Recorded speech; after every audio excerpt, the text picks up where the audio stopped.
In the spring of 2014, a series of haunting photographs would become the centerpiece of one of Panama's most disturbing mysteries. 90 dark images taken between 1 o'clock and 4 a.m., 7 days after 2 Dutch students vanished into the jungle. A backpack found 10 weeks later, suspiciously dry despite torrential rains. 77 failed attempts to unlock an iPhone. 1 missing photograph, number 509, deliberately erased from existence. 33 scattered bones recovered along the banks of the Serpent River. 2 young women, Kris Kremers, 21, and Lisanne Froon, 22, who embarked on a simple day hike on April 1, 2014, near the mountain town of Boquete, Panama. Their disappearance would spark an international investigation involving teams from 3 countries and lead to one of the most perplexing cases in modern history. The evidence they left behind tells a story so bizarre that nearly a decade later, investigators still debate whether their fate was a tragic accident or something far more sinister. Deep in the Panamanian jungle, where mist clings to ancient trees and rivers cut through treacherous gorges, 2 bright smiles captured in a final photograph hide a mystery that would haunt investigators for years to come.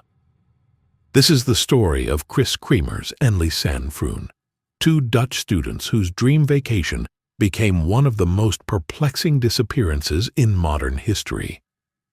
On April 1, 2014, under the warm Panamanian sun, 21-year-old Kris Kremers and 22-year-old Lisanne Froon set out on what should have been a routine hike along the Pianista Trail near the mountain town of Boquete. They never returned.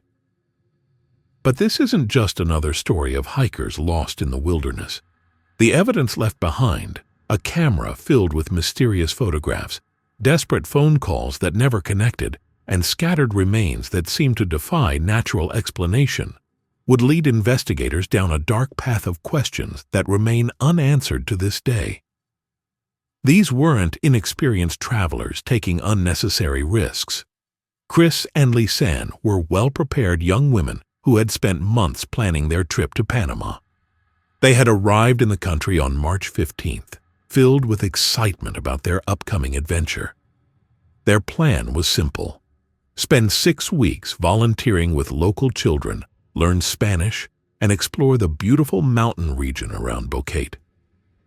The morning of April 1st started normally enough. The women enjoyed brunch with fellow Dutch travelers and posted cheerfully on Facebook about their plans to explore the area. They took a taxi to the entrance of the Pianista Trail, a popular hiking route known for its spectacular views of the Continental Divide.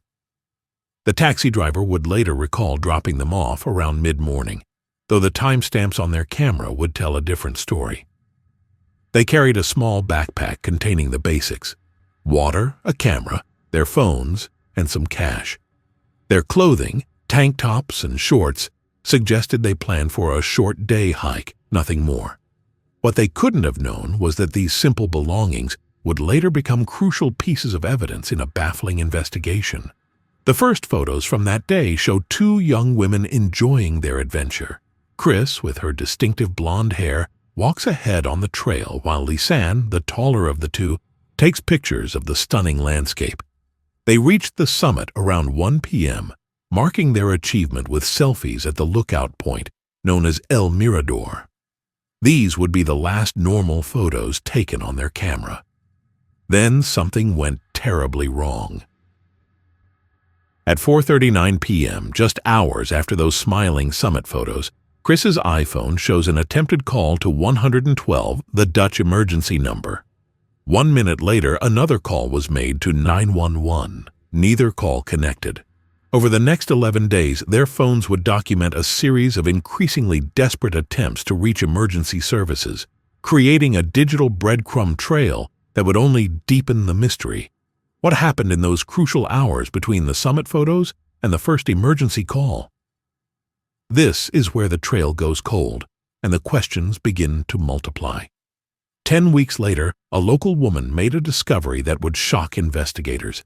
She found the girl's backpack on the banks of the River nearly 8 hours walking distance from their last known location, but something wasn't right. Despite weeks of heavy rain and hostile jungle conditions, the backpack and its contents, including electronic devices, were remarkably well preserved. Some investigators would later suggest it appeared to have been placed there deliberately. Inside the backpack, investigators found Lisanne's camera. What they discovered on its memory card would become one of the most disturbing elements of the case. Between the daytime photos of April 1st and a series of mysterious nighttime photos taken on April 8th, there was one missing image. Photo 509. Despite advanced recovery techniques, this photo could not be retrieved, leading some experts to suggest it had been deliberately and permanently deleted. But it was the nighttime photos that would truly captivate investigators. 90 images, taken between 1 a.m. and 4 a.m. on April 8th, showed fragments of the dark jungle. Some photos captured what appeared to be reflective markers or pieces of paper on rocks. Others showed only impenetrable darkness. One particularly haunting image seemed to show a close-up of Kris's hair, with what some investigators believed to be blood visible. The discovery of human remains would only add to the mystery. Over the next few months, scattered bones were found along the riverbank. Lisanne's foot was found still inside her boot, with the boot laces tied. The cut was described by forensic experts as unusually clean. Kris's bones showed signs of unusual bleaching, while Lisanne's remains still contained tissue.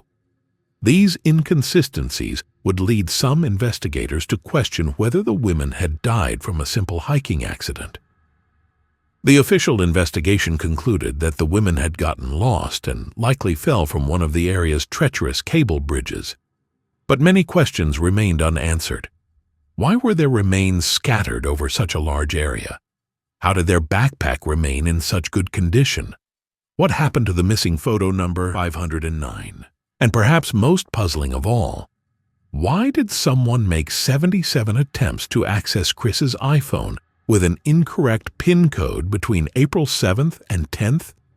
Adding another layer of mystery to the case, the taxi driver who had dropped them off at the trail died in a suspicious accident less than a year later. Another local man, Osman Valenzuela, also died under mysterious circumstances, and some sources claimed he had photos of girls matching Kris and Lisanne's description on his phone. Today, the Pianista Trail continues to draw hikers, though warning signs now caution visitors not to venture beyond the summit without a guide. The trail itself seems to hold on to its secrets, much like the dense jungle that swallowed up two young women's dreams of adventure. The case of Kris Kremers and Lisanne Froon serves as a sobering reminder of nature's power and the thin line between adventure and disaster. But it also raises uncomfortable questions about whether their fate was truly a simple hiking accident or if something more sinister occurred in those remote Panamanian mountains. Their story continues to captivate people around the world, not just because of its tragic nature, but because it reminds us that sometimes the most haunting mysteries are those that leave behind more questions than answers. In the end, perhaps the most disturbing aspect of this case is not what we know, but what we don't and may never know about what really happened to Kris and Lisanne on that fateful April day. The truth remains somewhere in the depths of the Panamanian jungle, hidden among the rushing rivers and dense foliage, where two young women's dreams of adventure turned into one of the most perplexing mysteries of the modern era. If this story resonated with you, subscribe to Tragic Outdoors. We share real stories of survival, determination, and the raw power of nature. Stay aware, stay ready, and always respect the wilderness.